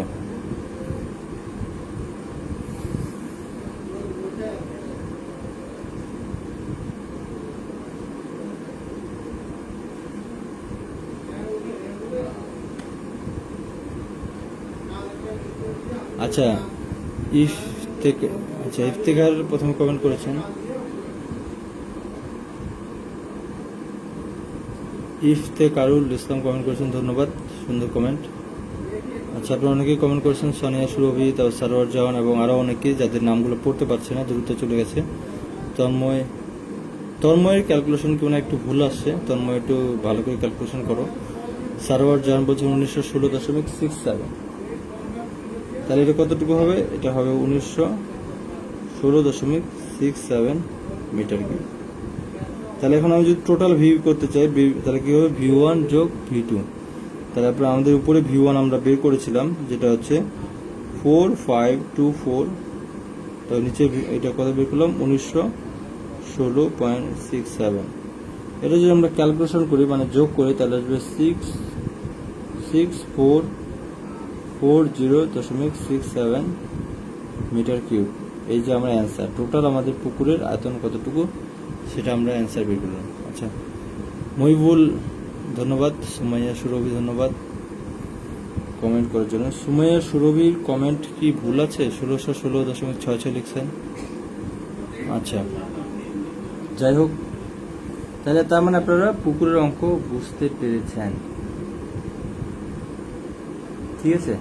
এখন আপনার একটা কথা আছে কিন্তু এখানে কিন্তু আপনার এই অঙ্কটা আপনাকে পেঁচিয়ে দিতে পারে। কিভাবে, এখানে আমরা যেটা বের করলাম এটা আমরা সাধারণত জানি যে পুকুরের মাটি কাটার কাজের আয়তন, ঠিক আছে, মাটি কাটার কাজের আয়তন। এখন যদি আপনাকে কোশ্চেনে একটু ঘুরিয়ে বলে যে এই পুকুরে পানি ধারণ ক্ষমতা কতটুকু, তখন আপনারা কি বলবেন? আপনাকে সম্পূর্ণ একই দিল। আমার কথাটা আপনারা ভালো করে বুঝেন যে আমরা যে পুকুরে ক্যালকুলেশন করলাম আমাদের সব মানগুলো যদি একই দিয়ে শুধু একটু ঘুরিয়ে বলে যে এই পুকুরের পানি কতটুকু পানি ধারণ করবে বা এই পুকুরে পানি ধারণ কতটুকু, তাহলে অ্যান্সার কি হবে? অ্যান্সার হবে যেভাবে করছি ঠিক এটাই অ্যান্সার হবে। কারণ আমি পুকুর থেকে যতটুকু পানি সরাই, যতটুকু মাটি কেটে ফেলবো ঠিক ততটুকুই তো পানি ধরবে, তাই না? পুকুরের আয়তনটা ঠিক সমান থাকবে, পানির জন্য এতটুকু আর মাটি কাটার জন্য এতটুকু। তবে আপনাদের পানির যখন আপনার পানির আয়তন বের করতে বলবে তখন আপনি লিটারে বের করে দিবেন পানি। যেমন এখানে মাটি কাটার আয়তন আসলো 6440.67 মিটার কিউব। যদি আপনাকে বলে যে পুকুরে পানি ধারণ ক্ষমতা কতটুকু, তাহলে এই মিটার কিউবটাকে আপনি লিটারে কনভার্ট করবেন। কিভাবে? 6440.67 এর সাথে আপনি 1000 গুণ করবেন। 1000 কেন? কারণ আমরা জানি 1 metre cube equal to 1000 litre, ঠিক আছে? লিটার। তার মানে আপনি এটার সাথে যদি 1000 গুণ করেন তাহলে আপনার এখানে আসবে আপনি পানির পরিমাণ যে কত, 1000 গুণ করলে কতটুকু আসবে? 6440.670 লিটার। যদি আপনাকে বলে যে কত কেজি পানি ধরবে তাহলে আপনি কি করবেন? জাস্ট এটাই,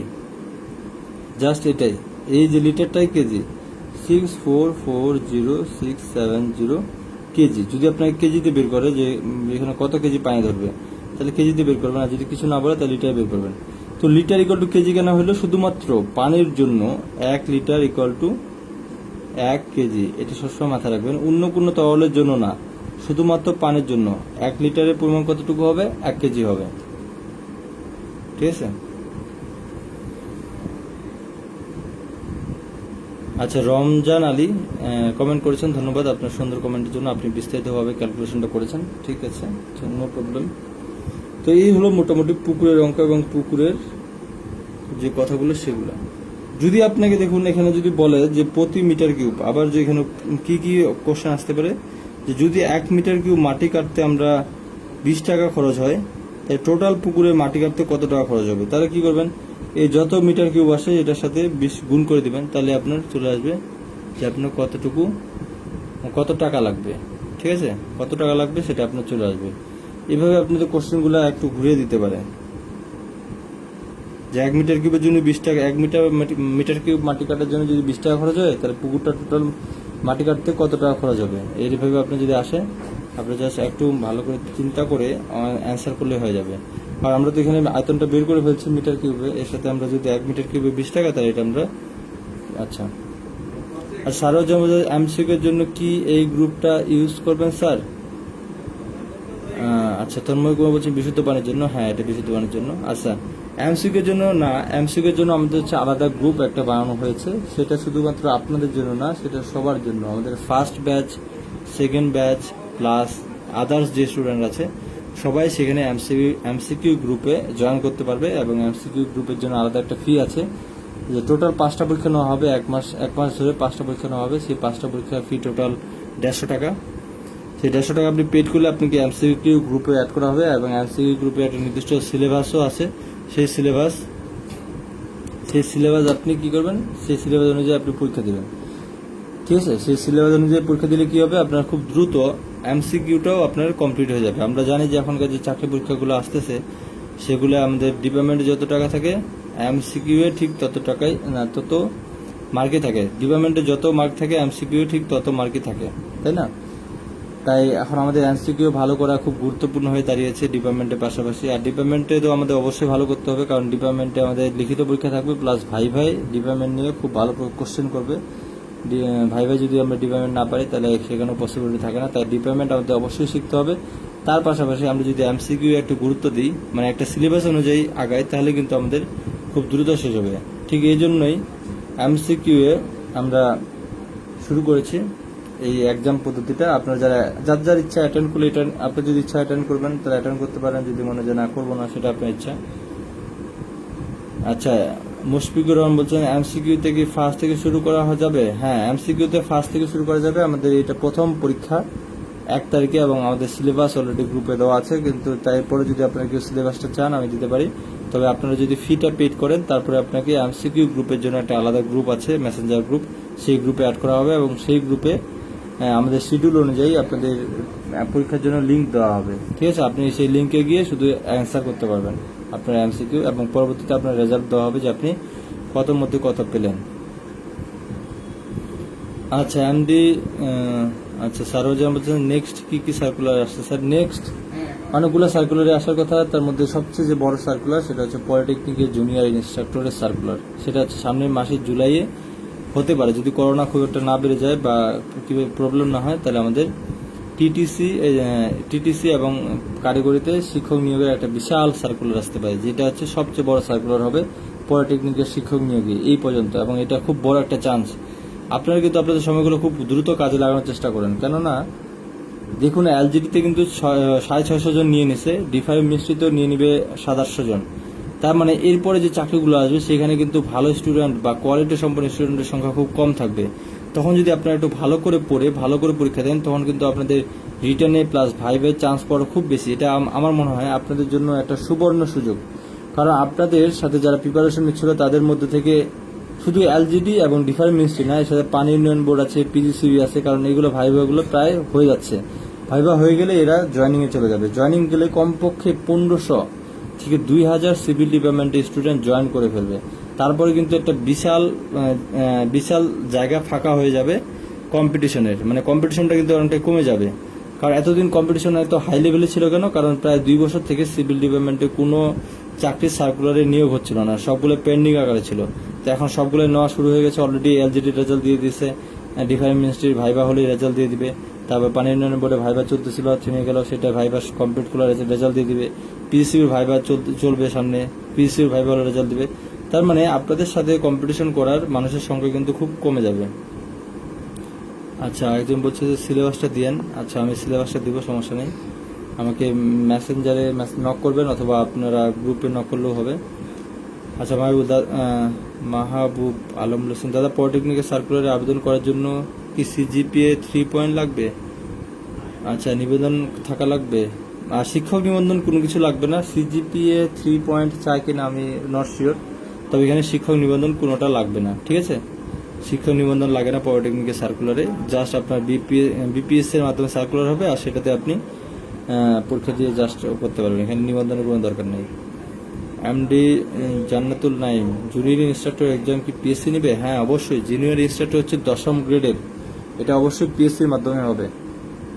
ঠিক আছে, জুনিয়র ইনস্ট্রাক্টর মানে আরেকটাকে খেয়াল করবে যে পলিটেকনিকের চাকরি মানে বিশাল চাকরি, কিন্তু এটাকে ছোট করে দেখার কোনো কারণ নেই, কারণ পলিটেকনিকের যে সুযোগ সুবিধা প্লাস যে আরামের চাকরি, মানে এখানে কোনো খাটনিই নাই বলা যায়। ঠিক আছে, আর ম্যাক্সিমামই পছন্দ করে যে শিক্ষকতা পেশাটা, আর শিক্ষকতা পেশায় কোনো ঝামেলা নাই, কোনো ঘুষের প্রবলেম নাই বা কোনো দুর্নীতি নাই, রিল্যাক্সে এখানে চাকরি করা যায় এবং একটা মান সম্মান থাকে। শিক্ষকতা কিন্তু অন্যরকম একটা মান সম্মান থাকে বা একটা কিবা থাকে। কারণ কি, কারণ ভালো স্টুডেন্টরা অবশ্যই টিচারদের সম্মান করে, কারণ টিচারদের সম্মান না করলে বা যারা ক্লাস নিচ্ছেন তাদের সম্মান করতে না শিখলে কখনো ভালো কিছু অর্জন করা যায় না। এই জন্য শিক্ষকতা পেশাটা খুব একটা ভালো পেশা, যদিও এখানে একটা বেতন কম থাকে, কিন্তু এটা খুব একটা রেসপেক্টেড পেশা এবং সবাই ম্যাক্সিমামই এটা করতে চায়।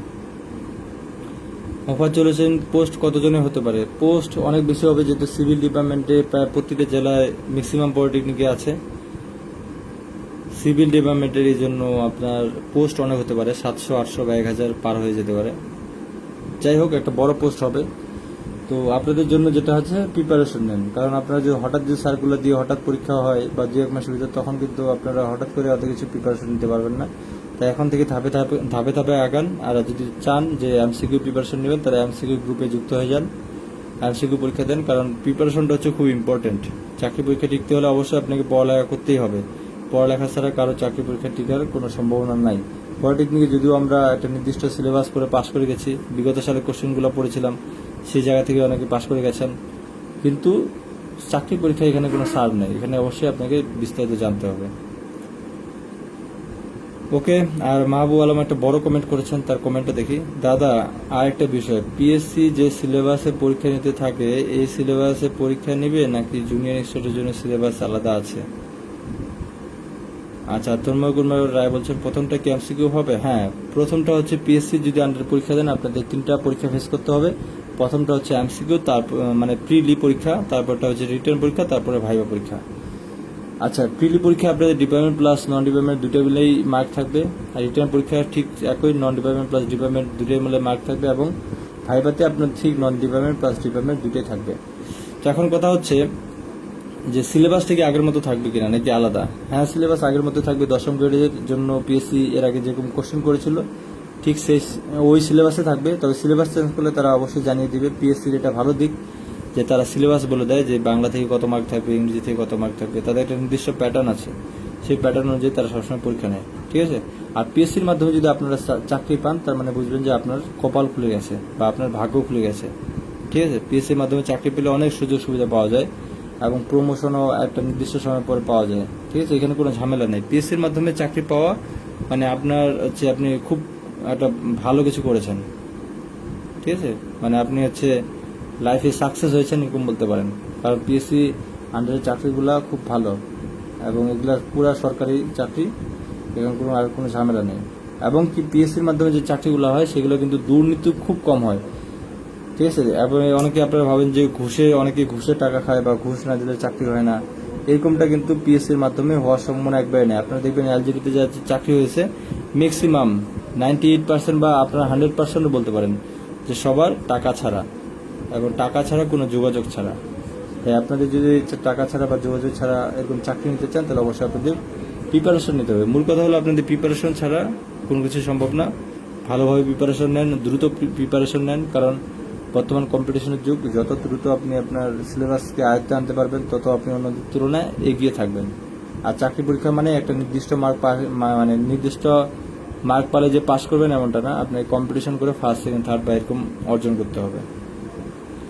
তো ঠিক আছে, আজকে এই পর্যন্তই শেষ করবো, কারণ পুকুরের অঙ্ক যেহেতু আজকে ধরেছিলাম, পুকুরের অঙ্ক আমাদের শেষ হয়ে গেছে। আপনারা এখানে পুকুরের অঙ্ক আরও কয়েকটা আছে, যেমন 42 নম্বর অঙ্ক আছে। তো আপনারা এগুলো প্র্যাকটিস করবেন, প্র্যাকটিস করলে আপনাদের প্রবলেমগুলো সলভ হয়ে যাবে। আমরা সামনের দিনে আরও একটা বা দুটা এস্টিমেটের উপর ক্লাস হবে, এবং তারপর একটা সলিউশন ক্লাস হবে। সেই সলিউশন ক্লাসে আপনাদের যে কোনো প্রবলেম আপনারা কোশ্চেন করতে পারবেন। ঠিক আছে।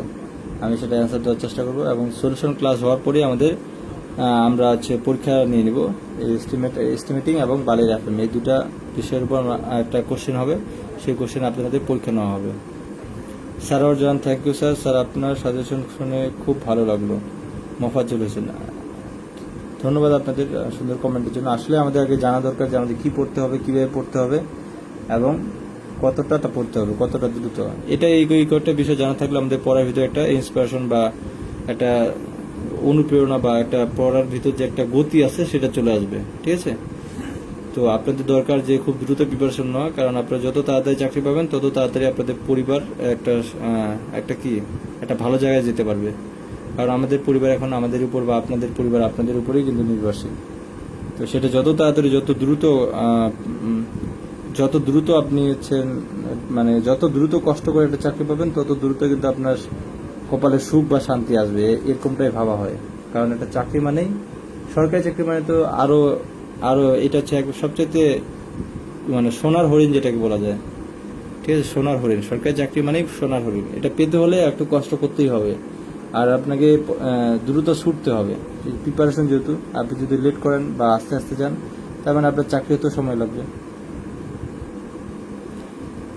আচ্ছা, অনেকেই কমেন্ট করেছেন। আচ্ছা স্যার, অনেক কিছু শিখলাম, জানলাম আজকে ক্লাস থেকে। রমজান স্যার, আপনার ক্লাসগুলো আমার অনেক ভালো লাগছে। আচ্ছা, জান্নাতুল, দাদা খুব ভালো লাগলো, ডিপ্রেশন কেটে গেল অনেকটা। ধন্যবাদ। আপনারা এইভাবে আপনারা মাঝে মাঝে, সমস্যা নেই, আমি আপনাদের চাকরি প্রস্তুতির জন্য বিভিন্ন তথ্য দিয়ে সাহায্য করব। তবে আপনাদের কাছে একটা অনুরোধ, যেহেতু আমি অনলাইনে আমার ইউটিউব চ্যানেল আছে, প্লাস আমি অনলাইনে ক্লাস নিচ্ছি, আপনাদের যদি আমার ক্লাসগুলো ভালো লাগে, অবশ্যই আপনারা আপনার ছোট ভাইয়ের সাথে, বড় ভাইয়ের সাথে, আপনার ফ্রেন্ডদের সাথে, বা আপনার যার সাথে ইঞ্জিনিয়ারিং রিলেটেড যে কোনো কারোর সাথে এটা শেয়ার করবেন। কারণ আমি যেহেতু একটা নির্দিষ্ট লেভেলে উঠে গেছি ক্লাস নিতে নিতে, প্লাস আমার একটা ইউটিউব চ্যানেল আছে যেটা 37,000 কাছাকাছি সাবস্ক্রাইবার আছে। তো আমার একটা কিংবা আপনাদের কাছে শুধু এইটা প্রত্যাশা যে আপনারা আমার ক্লাসগুলো ভালো লাগলে অবশ্যই আপনারা শেয়ার করবেন আপনাদের ছোট ভাইয়ের সাথে, যে আমি কেমন ক্লাস নিই বা তাদের বলবেন। যেমন আপনাদের এতজন স্টুডেন্ট আমার এই ব্যাচে হয়েছে এটার একটা কারণ হচ্ছে আমার ফার্স্ট ব্যাচ থেকে ভালো রেসপন্স পাওয়া। ফার্স্ট ব্যাচে আমি যাদের ক্লাস নিয়েছি সবাই ভালো বলেছে, এবং তারাই মূলত আপনাদের বলেছে যে না আমি কেমন ক্লাস নিই বা আমার ক্লাস নেওয়ার ধরন কেমন বা আমার বোঝানোর স্টাইল কেমন। আপনারা কিন্তু তাদের কাছ থেকেই আসছেন না। তো আমি আশা করি আমি পরবর্তীতে যদি কোনো ব্যাচ পড়াই বা এটা করি তাহলে অবশ্যই আপনারা আমাকে হেল্প করবেন। কারণ আমি চাই যে আপনারা তো সত্যিটাই শেয়ার করবেন, এমনটা না যে আমি আপনাদের বানিয়ে বলতেছি যে আমি ভালো ক্লাস নিয়ে নিয়ে তারপরে বলতেছি যে আপনারা আমার সুনাম করবেন, এরকমটা না। আপনারা যেটা বুঝেন, যেটা মনে করেন যে আমি ভালো ক্লাস নিলে অন্যকে বলবেন যে ভালো ক্লাস নিচ্ছে, খারাপ ক্লাস নিলে সেটাও বলবেন।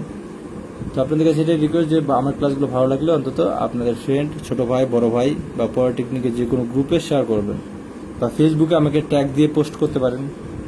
যদি আপনারা চান যে আমাকে ফেসবুকে একটু আমাকে নিয়ে লেখালেখি করবেন, যে লেখাটা পড়ে অনেকেই আরও উৎসাহিত হবে চাকরি প্রিপারেশনে বা অন্য কিছুতে, তারা সেটা করতে পারেন। আমাকে ট্যাগ দিয়ে আমার পিকচার দিয়ে একটু কোনো কিছু লিখলেন যেটাতে অন্যরা অনুপ্রাণিত হবে। এরকম করলে আমাকে ট্যাগ দিয়ে পোস্ট করলে আমি সেই ট্যাগটা অ্যাপ্রুভ করব, সমস্যা নেই। কিছুদিন আগে একজন ফার্স্ট ব্যাচের একজন একটা পোস্ট করেছিলেন আমাকে ট্যাগ করে, তো সেটা ভালো লেখা ছিল, অনেক ভালো লাগছে আমার, আমি সেটা অ্যাপ্রুভ করেছি আমার ফেসবুক ওয়ালে। তো আপনারা সেটা করলে আমিও সেটা অ্যাপ্রুভ করবো, নো প্রবলেম। তো সেটাই যে ভালোর সাথে থাকেন, ভালো কিছু করেন এবং অন্যদের অনুপ্রাণিত করেন, এটাই। কারণ আপনি একদিন না একদিন চাকরি পাবেন, এটা 100% শিওর। যেহেতু আপনি পড়ালেখার সাথে যুক্ত আছেন, আপনি মনে প্রাণে চাচ্ছেন যে একটা চাকরি আর কষ্ট করতেছেন, তার মানে আপনার সফলতা একদিন না একদিন আসবে। সেটা সময় লাগতে পারে বা কিছু টাইম লাগতে পারে, কিন্তু অবশ্যই আসবে। তো ততদিন পর্যন্ত আপনি অন্যের উপকার করতে থাকেন, দেখবেন যে একসময় তারাও আপনাকে ভালো কিছু বলবে। কারণ আপনার মাধ্যমে যদি কেউ উপকৃত হয় সেটা কিন্তু অবশ্যই তারা কখনো ভুলবে না। সবসময় চেষ্টা করবেন মানুষের উপকার করার জন্য এবং মানুষের পাশে থাকার জন্য। কারণ আপনি যাদের পাশে দাঁড়াবেন তারাই কিন্তু এক সময় তারা যখন তাদের পজিশনে যাবে, তারাও কিন্তু তার পজিশন থেকে চাইবে আপনার একটু উপকার করতে বা একটু হেল্প করতে। কারণ তারা আপনার কাছে ঋণী হয়ে থাকবে। বিশেষ করে বেকাররা যখন চাকরির জন্য কারো কাছ থেকে হেল্প পায়, তারা কিন্তু খুব স্যাটিসফিকেশন অনুভব করে বা খুব একটা ভিতর থেকে শান্তি পায়। কারণ বেকারদের দেখার মতো কিন্তু মানুষের সংখ্যা খুব কম, কিন্তু চাকরি পেয়ে গেলে দেখবেন যে আপনার আশেপাশে অনেক মানুষ। তো আপনাদের অনেক কথা বললাম, অনেক কিছু বললাম। আচ্ছা, একটা বড় কমেন্ট আসছে, সেটা দেখি। রমজান আলী বলছেন অবশ্যই স্যার। তারপর খায়রুল সরকার বলছেন যদি পলিটেকনিক লেভেলে এমনভাবে বুঝতাম তাহলে হয়তো আজ পজিশনটা এমন থাকতো না। ধন্যবাদ দাদা। হ্যাঁ, এটাই সমস্যা আসলে, যে আমাদের পলিটেকনিক লেভেলে বাস্তব জ্ঞান দেওয়ার মানুষের সংখ্যা খুবই কম, খুবই কম। বিশেষ করে আমাদের কিন্তু অনলাইনের শিক্ষা কার্যক্রমটা একবারে ছিলই না, বিশেষ করে সিভিল ডিপার্টমেন্টের জন্য। এটা কিন্তু আমি অনেক কষ্ট করে একটা পজিশনে নিয়ে আসছি, যে সিভিল ডিপার্টমেন্টের এখন চাইলে যে কেউ কি করতে পারে, যে কেউ অনলাইনে আমার এখানে প্রায় 300টার উপর ভিডিও আছে, সেগুলো দেখতে পারে, সেখান থেকে অনেক কিছু শিখতে পারে। কিন্তু এর আগে ছিল না। আমি চাই যে আপনারা হেল্প করবেন এবং আমি এটাকে যেন সামনে এগিয়ে নিয়ে যেতে পারি। বিশেষ করে সিভিল ডিপার্টমেন্টের জন্য একটা ভালো একটা চ্যানেল, যেহেতু এটা হচ্ছে প্রথম চ্যানেল বলা যায় বাংলাদেশে সিভিল ডিপার্টমেন্টের জন্য, প্রথম ইউটিউব চ্যানেল যেটা হচ্ছে সিভিল ডিপার্টমেন্টের স্টুডেন্টের জন্য প্লাস চাকরি প্রস্তুতির জন্য কাজ করতেছে। তো ধন্যবাদ আপনাদের, আজকে অনেক কথা বললাম। আজকে সবাই আপনারা ভালো থাকবেন। আর আপনারা এমসিকিউ জব প্রিপারেশনে যদি ভর্তি হতে চান অবশ্যই আপনারা ভর্তি হবেন। তো সবাই ভালো থাকবেন। আজকে এই পর্যন্তই।